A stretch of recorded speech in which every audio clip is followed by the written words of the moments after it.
mateix tot apunta a un Parlament valencià multipartidista, almenys sigui set opcions polítiques, i clar, això no hauria de ser un Parlament des de sempre. Ho dic perquè fa 4 anys el que es abocàvem és un Parlament bipartidista, on en moltes coses les dues opcions eren la mateixa, a nivell econòmic, bàsicament, que és la clau de tot. Bé, fa 4 anys el CIS, el Mundo, les enquestes en general ens donaven un 2, un 3, un 4%, i després el resultat va ser el doble del que donaven les enquestes, el triple del que donava el CIS.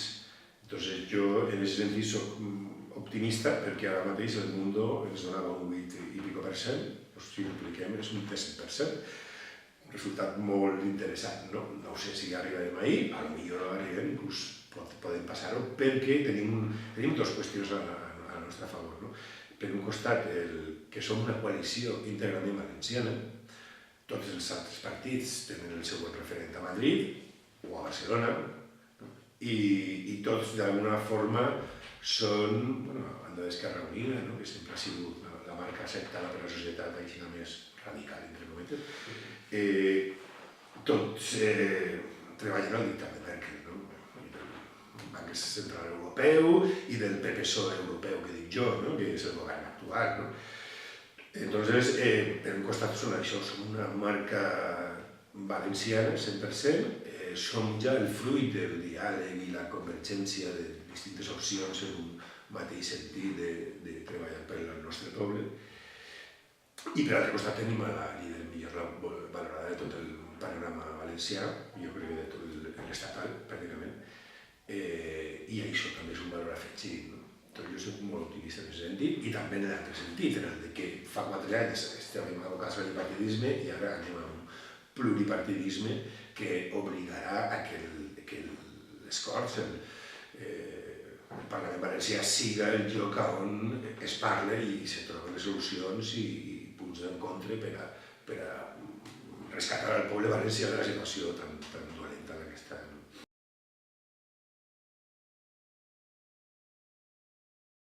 Quan es va fer el primer compromís, la gent del poble, la gent del bloc, la gent d'Esquerra Unida i independents van formar el primer compromís. Entonces, nosaltres coneixíem a tots ells, més o menys, i varen donar el pas. Nosaltres som els meus cunyats, la meva dona, un parell d'amics, que treballaven des del món ecologista, anem a fer els verds de Vilamarxant, i ens fiquem en el compromís. I això ho vam fer.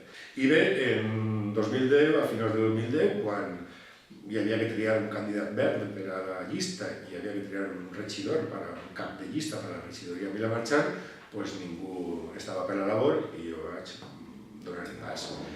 I mira, era tota la sort de ser triat regidor en el poble i diputat en les Corts. Des d'entonces vaig estar, aquests 4 anys, he estat treballant els temes d'infraestructures, territori, aigua, medi ambient, energia, tots aquests temes, també prevenció i extinció d'incendis, que estan en governació. Tot això ha sigut el meu àmbit de treball.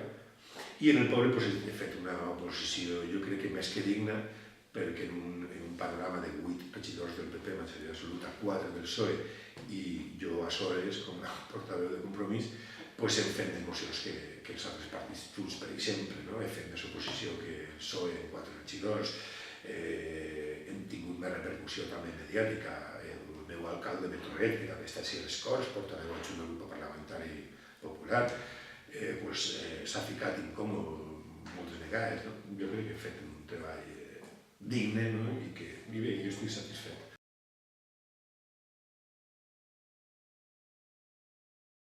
Bueno, les valors són bàsicament de la sostenibilitat. El que diferencia un partit verd dels altres és que pensem més en el futur, en les nostres xiquetes i les seues descendències, que en nosaltres, que en aquest mateix moment.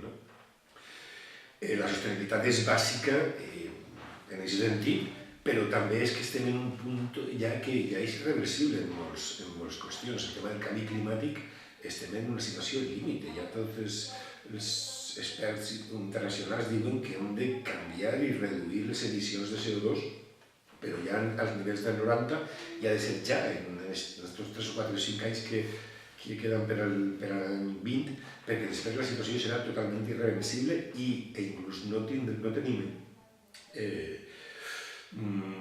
coneixements de què pot passar realment. O sigui, pot haver canvis molt imprevisibles, no?, en tota la dinàmica de la biosfera, i molts d'aquests canvis ja estan passant, no?, des del desgel de l'Àrtic, l'Antàrtida, dels glaciars on més es veu, no? Però la qüestió de la contaminació atmosfèrica ja és una qüestió també a nivell global. Moltes ciutats ja no poden, ja tenen un aire que és irrespirable i que han de limitar el tràfic, perquè tal, no? O sigui que és necessari un canvi de model productiu, de model econòmic, i hi ha que baixar, hi ha que descarbonitzar la societat en el transport i també en la indústria.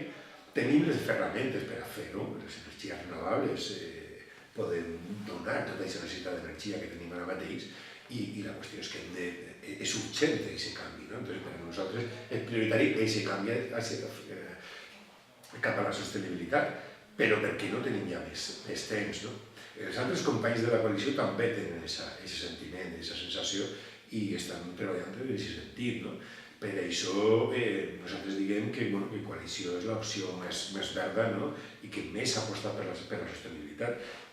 Jo, modèstia a part, tinc que dir que en aquesta legislatura, d'alguna forma, he marcat l'agenda, diguem, de tots els temes ambientals, tots els que he estat treballant. He parlat amb els d'infraestructures i transport perquè també té molta a veure en la sostenibilitat, no? Energia, aigua, medi ambient, espais naturals.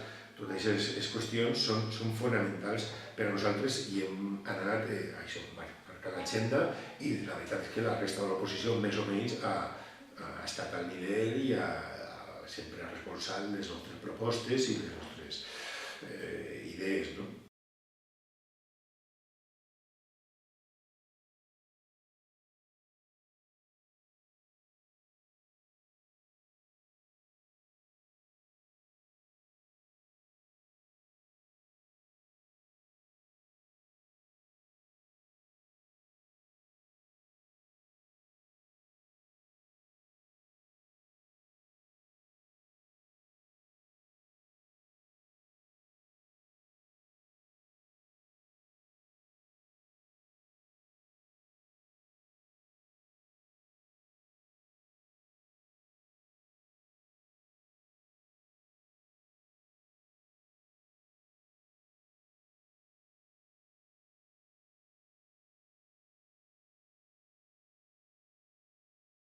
Està molt complicat. A veure, jo, després de veure l'etapa de Blasco, l'etapa de Blasco va ser molt nefasta, perquè ell va impulsar d'una forma tota la bombolla urbanística, no?, en lleis que s'anomenaven de protecció del territori, del paisatge i no sé què i tal, però que van deixar forats per on es clavaren tota aquesta bombolla urbanística, i són més de 100 pais, cada pai d'aixòs tenia camp de golf, 4 o 5.000 vivendes i tal.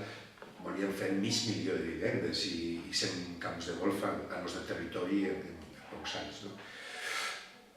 Bé, jo pensava que això era ja el pitjor que podíem esperar. Bueno, doncs què va? O sigui, aquesta legislatura va començar, no sé què va ser el primer de tot, però, per exemple, Pla Integral de Residus, que estava aprovat l'anterior, en l'any 97, es va estar incomplint sistemàticament, i ara es va aprovar durant aquesta legislatura un Pla Integral de Residus de la Comunitat Valenciana, PIRCV, que és molt pitjor que el d'entonces i que al final acaba apostant per la incineració. Això que pareixia ja descartat, no? És un tema de residus, que és molt important. En aquest camp es poden crear molts llocs de treball si s'aposta per un veritable reciclatge, però desenes de milers de llocs de treball al nostre territori. Doncs no, el Partit Popular no aposta per reciclatge i aposta al final per tindre molts rebuig de les basures i cap a la incineració. Nefast. El tema dels boscos, el mateix. La llei forestal és de l'any 93, el reglament de l'any 95, no han fet res en tots aquests 20 anys i ara han aprovat un PAFOR que al final la seva obsessió és treure biomassa dels boscos, però no és biomassa residual després de fer uns treballs, no, biomassa a saco, no? S'ha vist, per exemple, en tota l'extracció de la fusta cremada dels incendis de 2012, han fet un absolut atemptat ecològic perquè han deixat totes les muntanyes arrasades, quan aquesta fusta hauria d'haver-se quedat allí per ajudar a la regeneració de l'ecosistema. El Pazfor, un altre invent de la consellera Bonich. En aquesta legislatura no s'ha aconseguit aturar les prospeccions petrolíferes de la Mediterrània. El PP, el Partit Popular, en l'anterior legislatura, com a Madrid estava el PSOE, es va abanderar de la lluita contra les prospeccions petrolíferes al Mediterrani. Continu va fer un vídeo de ahí darrere, per la platja, passejant. Ahí darrere volen ficar-nos l'estat, no consentirem. No sé què, va canviar el govern de Madrid i ja, i això tot és una amenaça que està allà dins. Però després és que va arribar el tema del fracking. Fracking amenaça tot el nord de la província de Castelló en fer perforacions per atraure un gas en moltíssims riscos, sobretot de contaminació dels aqüífers, de contaminació en superfície i de canviar el model socioeconòmic de tota la província de Castelló i hipotecar els recursos hídrics de tot l'aqüífer del Maestrat. Bé, hi ha més... sí, han canviat les lleis, han canviat la llei d'urbanisme per a pitjor, han canviat la llei de qualitat ambiental i de control de la contaminació a pitjor. I me deixaré una cosa, vull dir que si fa 4 anys la situació ambiental del País Valencià era dolenta, ara mateix és pitjor. Ha estat tota la legislatura parlant del corredor mediterrani. El Mediterrani és una cosa que hauria d'haver-se impulsat fa ja 10 o 15 anys i haver intentat que les mercancies que arriben al port de València i que es produeixen al País Valencià i que siguen en ferrocarril, que és molt més contaminant, el 97-98% del que arriba al port és en camió. I el port de València, el ferrocarril que és del port de València està infrautilitzat. Vull dir que, i al final no han fet un problema mediterrani, no han fet res, el que han fet és intentar solucionar el problema del coll d'ampolla que hi ha en Vandellós i poc més. Vull dir que el tema del transport no s'ha apostat pel transport de cercanías, ni els regionals de Renfe, ni pel metro com toca, sinó que s'ha apostat pel vehicle privat, pel transport per carretera, s'han construït moltes autovies i s'ha fet l'AVE, però s'ha abandonat tota la resta, que és un transport veritablement sostenible. Hem arribat a nivells de contaminació que no havíem tingut mai. Les estacions de control de la contaminació de la ciutat de València ens van treure fora de la ciutat i ja no tenim els resultats reals de la contaminació que tenim dins de la ciutat. Els espais naturals estan cada vegada pitjor. Han reduït a la tercera part el personal tècnic i d'estudis dels espais naturals. Han reduït el personal de les brigades de prevenció i d'extinció d'incendis i han precaritzat el seu treball. I totes aquestes qüestions, en un canvi d'enfocament, bé, la recuperació pot ser més o menys ràpida i a banda nosaltres tenim molt clar que aquesta reconversió ambiental i del model socioeconòmic crearà molts llocs de treball.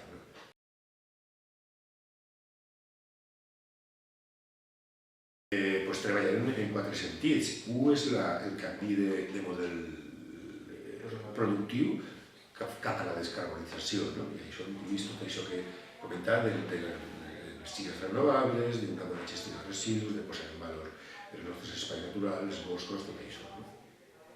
Un altre àmbit de treball serà el tema de la sanitat.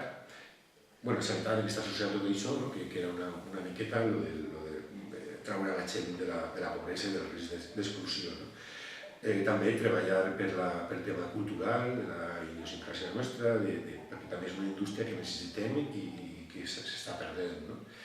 L'última opció és el tema de la innovació, investigació, desenvolupament i innovació.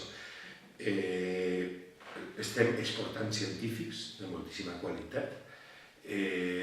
Cada euro que se dedica a I+D+I retorna a la societat al voltant de 5 euros i no té sentit que els centres d'investigació, que alguns dels nostres eren pioners a nivell mundial, s'hagin reduït els seus pressupostos i hagin tingut que tancar moltes línies de treball i tindre que emigrar moltíssims investigadors. Hem de recuperar aquest potencial que és el que tenim.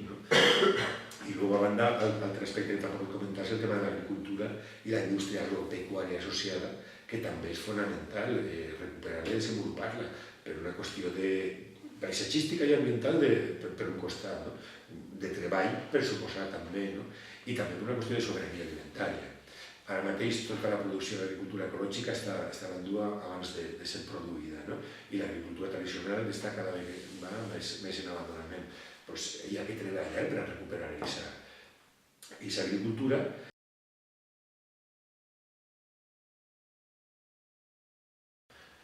És que és imprescindible. Jo no sé de quina manera ha de ser, els resultats electorals ja diran de què forma ha de ser, però hi ha una obligació històrica de fer un canvi en aquest territori. No pot ser que la dreta siga governant per molt que sigui el partit més votat.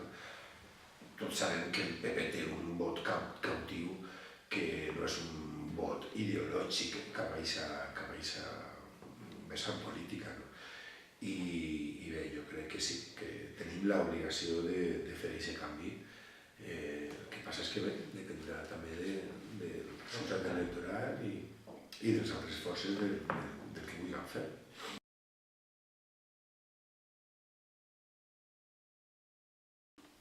Bé, Esquerra Unida va tindre un 6% aproximadament fa 4 anys. Les enquestes, la qüestió és que, clar, le dan per ahir, potser una miqueta menys i potser no arriba al 5%. Si no arriba al 5%, doncs sí que serà un desastre per a ells. Jo crec que no serà positiu si Esquerra Unida no entra en el Parlament. Jo crec que han fet un bon treball, potser no és molt correcte dir-ho, parlar així de bé d'altres partits, però per a mi ha sigut